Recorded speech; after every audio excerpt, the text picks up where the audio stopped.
The cabin in the woods had been abandoned for years, but one night, a candle burned in the window.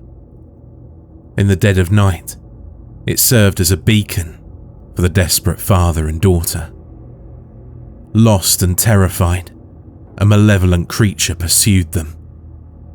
The dancing flame tickled the candle's wick, its light magnified by the shiny tin dish on which it stood. The fragmented family burst through the old yet sturdy door and fell to their knees. As the terrified little girl began to beg her father for answers, he hushed her with 2 fingers over her lips. He knew that whatever pursued them was still out there, still hunting. Just as the thought of dousing the candle entered the father's mind, it snuffed itself out, as though the cabin knew. Through the pale moonlight that pierced the window opposite them, they could see the meagre furnishings of the cabin. There was a single chair under a dusty painting and a spongy, off-white cot. After what felt like an eternity of sitting in silence and darkness, the man believed that whatever was pursuing them had given up. He stood, took his daughter's hand, and led her to the cot. As she laid down, he sung a lullaby to soothe her fears. Lie down, sweet lily. Lie on the river's bed. When you sit up and rise again, the sun will kiss your head. Haggard and tired, the man made his way over to the chair. A strange sense of serenity overcame him as he leaned back into its soft cushions. It was as though the chair was made for him. Lily lay sleeplessly on the dingy cot, too scared to sleep. She went to her father for comfort, but found that he'd drifted off. As the sunlight pierced the scraggly, bleak and bare tree line, Lily hurriedly ran to her father's side. Daddy, wake up! It's light out. Can we go look for Mummy? Can we go home? As he was roused to consciousness, the man looked to the patch of sunlight on the floor. Straining against the overwhelming exhaustion he felt, he peeled himself from the seat. He gazed out of the window for many minutes, barely able to brace himself upright on the windowsill. Let me rest a short while longer, he said, preparing himself to lie. We'll search for your mother when I regain my strength. Deep down, he knew that his beautiful wife was gone. His daughter had not seen what became of her, hadn't seen what he had. The mental image of her losing her footing, before whatever hunted them descended upon her, overcame him. And yet, as he sat back down in the plushy embrace of the chair, he felt strangely at peace with his loss. Many hours passed as Lily's father slept deeply. Looking around the cabin, anxious and scared, the little girl's thoughts were disrupted by hunger. How long had it been since she'd eaten? Suddenly, a movement caught her eye. The painting over her sleeping father seemed to twitch. As she peered closer at it, she noticed that the painting was of a small house, remarkably similar looking to the cabin. As she stared into the picture, it began to distort.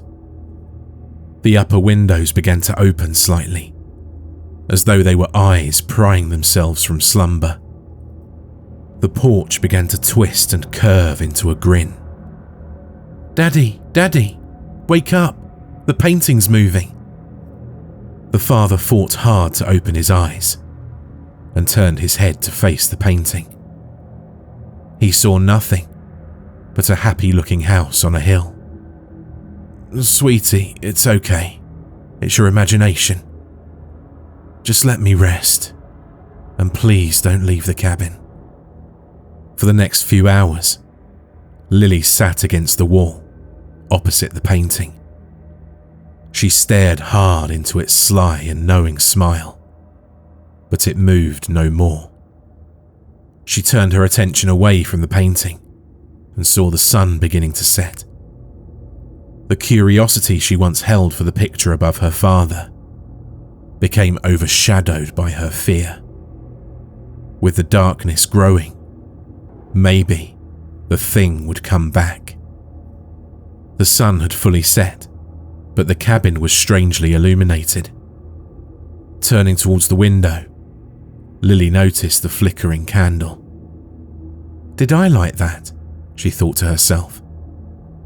It could not have been her father, as he was still fast asleep. Then she heard it. A tapping at the window. She fought to ignore it, but its consistent pattern told her it wasn't just a tree branch beckoned by the wind. As she approached the window, the young girl's heart skipped a beat. "Come play outside, sweetie," the familiar and gentle voice called from the darkness. The pristine and clear face of her mother stared back at her. "Daddy, Daddy, Mama's back," she exclaimed as she raced to the door. Fighting a desperate battle for consciousness, the father locked eyes with the being outside the window. He knew it was not his wife, not the mother of his child. Something was playing with them, trying to lure his daughter. "Don't go out. Not your mother," he managed to gasp out, before falling back into the throes of slumber. Lily stopped after hearing her father's words. She stared at the latch on the door for a few moments, before walking back to the window. "Come outside, honey. We'll go home together and eat some supper," the woman outside softly cooed. Lily stared at the woman. She was far too clean for someone who had spent so much time lost in the woods. Too calm for anyone who'd been chased by a monster not one night prior. "You're not my mama," Lily croaked. The pleasant smile of the woman outside began to dissolve, transforming into a sinister scowl.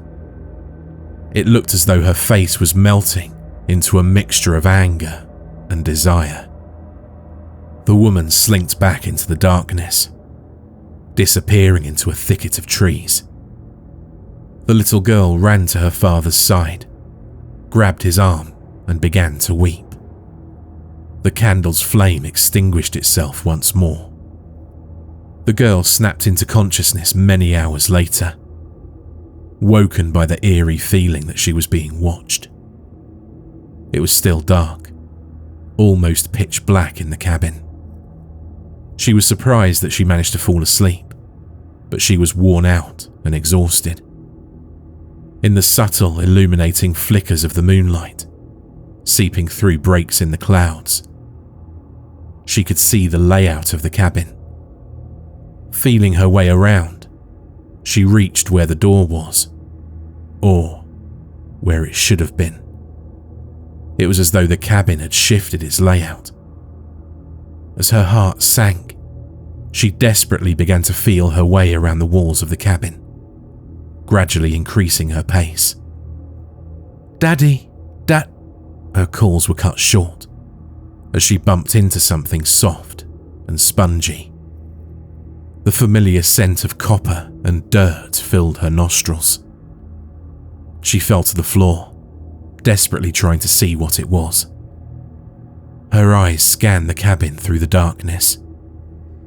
As clouds cleared and moonlight bathed the room, she saw the outline of a dingy, off-white humanoid figure.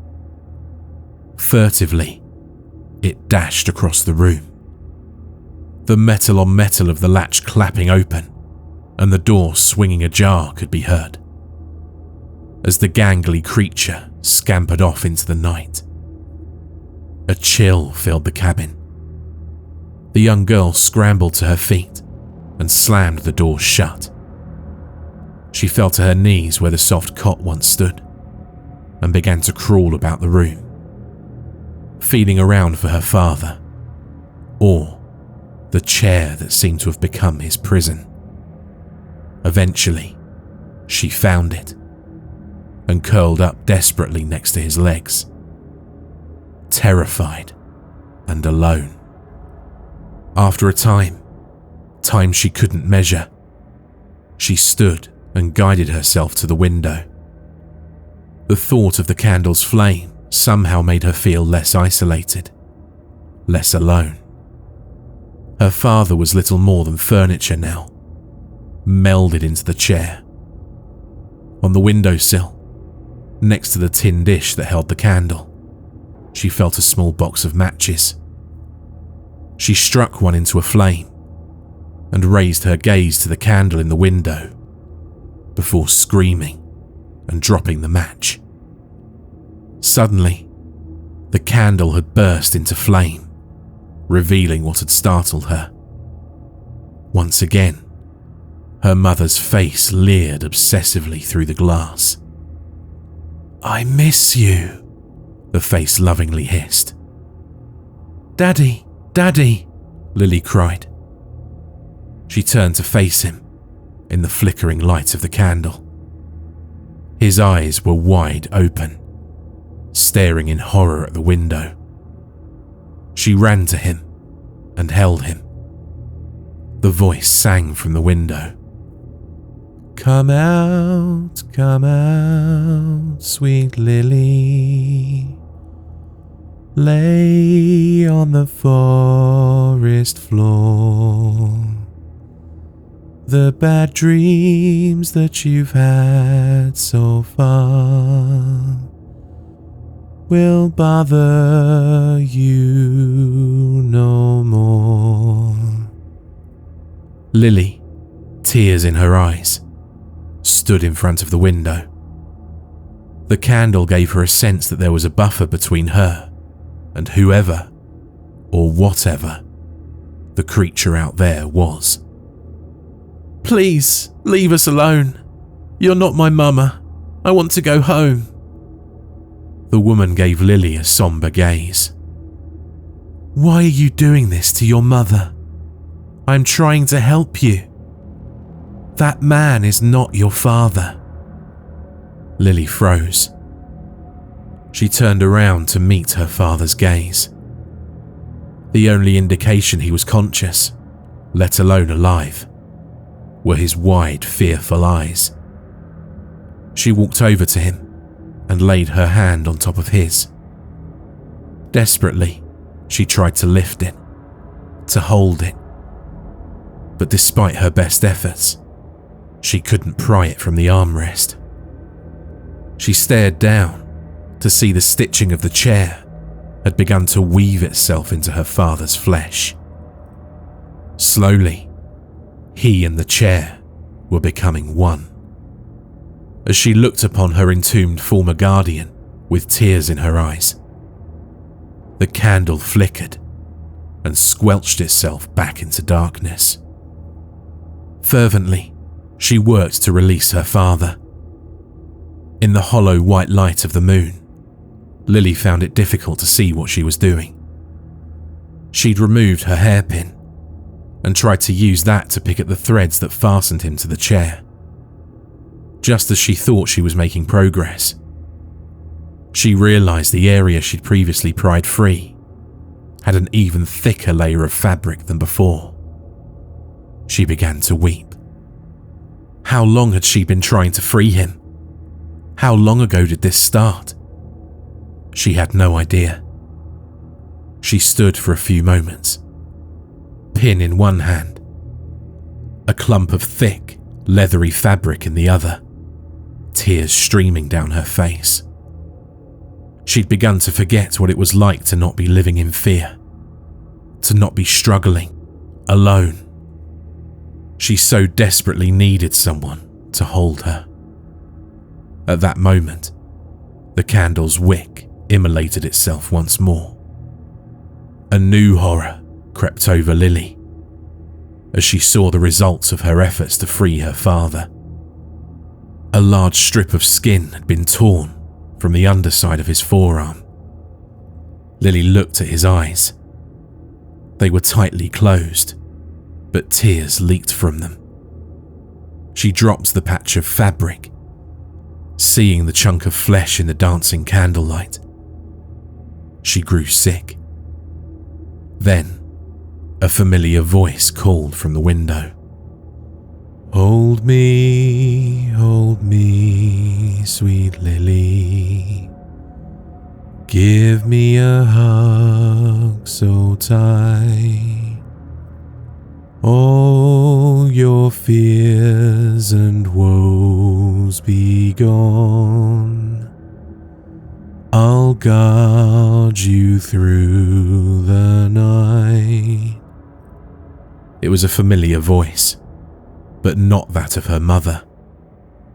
A desperate sense of hope filled her heart. She turned her gaze to the window. Two faces peered back at her. Her mother's and her father's. Please come outside, my dear. That man is not your father. The thing wearing her father's face said. She looked back at the man in the chair. He didn't look sleepy anymore. In fact, for the first time since he sat in that chair, he looked truly alert. He was thoroughly bound to the chair. It was difficult to distinguish where he ended and the piece of furniture began. He was struggling, feebly, pathetically thrashing as much as his bondage would allow. He attempted to speak, but it was muffled, as his mouth was stitched shut. He desperately tried to warn Lily. Why did the creature abandon its chase once we arrived here? He thought. Was it trying to lead us here all along? A dark clarity consumed his mind, as he realized the cabin they believed to be their salvation may very well be their doom. If I go outside, will we go home? Lily said, feeling the first true hope she'd had since they'd first encountered whatever was out there. We'll take you home, sweetie, the two said in unison. Lily slowly walked over to the door and placed her hand on the latch. The man in the chair thrashed ever harder. His moans and wails grew louder.